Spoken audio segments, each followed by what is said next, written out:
Jérémie 50, verset 20. En ces jours, en ce temps-là, dit l'Éternel, on cherchera l'iniquité d'Israël et elle ne sera plus.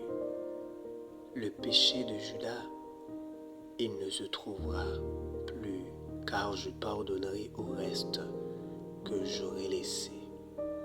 Glorieuse parole, quel beau et parfait pardon est promis ici à ces nations si pécheresses, Israël et Juda. Leur péché sera si bien éloigné qu'il ne se trouvera plus, si bien effacé qu'il n'existera plus. Gloire soit au Dieu qui pardonne. L'ennemi cherche les péchés par lesquels il peut nous accuser. Nos ennemis cherchent ce dont ils peuvent nous charger, et nos consciences elles-mêmes s'efforcent avec une ardeur maladive de nous accabler de leur proie. Mais quand le Seigneur nous regarde au travers du sang précieux de Jésus, la crainte que nous cause cet examen s'évanouit, car ces péchés ne sont plus, ils ne sont point trouvés. L'Éternel a effacé nos iniquités, il a oublié nos transgressions. Le sacrifice de Jésus a précipité pour toujours nos péchés au profond de la mer. Ils ont, eux, aux yeux de Dieu, cessé d'exister. Réjouissons-nous et chantons de joie. C'est l'Éternel lui-même qui nous donne son pardon à ses élus. Sa parole de grâce n'est pas celle d'un roi seulement, mais celle d'un Dieu.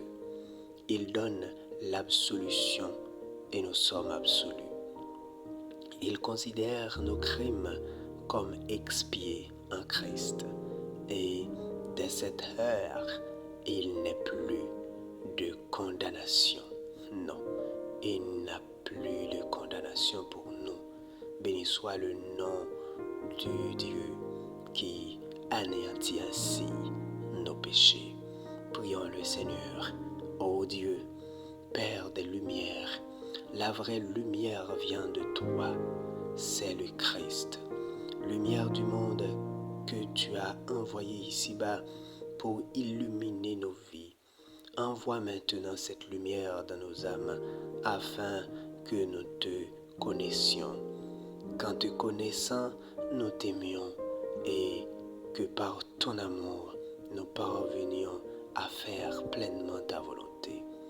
Par le sang de Jésus, conduis-nous à la perfection, toi qui attestes à notre esprit que nous sommes enfants de Dieu. Fais-nous expérimenter les richesses de sa grâce afin que nous en acquérions le goût et que par là nous trouverions la vraie joie spirituelle. Toi qui sondes les abîmes de la divinité, donne-nous une connaissance intime des profondeurs de Dieu, afin que nous nous attachions à lui de tout notre cœur et que nous devenions un même esprit avec lui. Au nom de Jésus. Amen.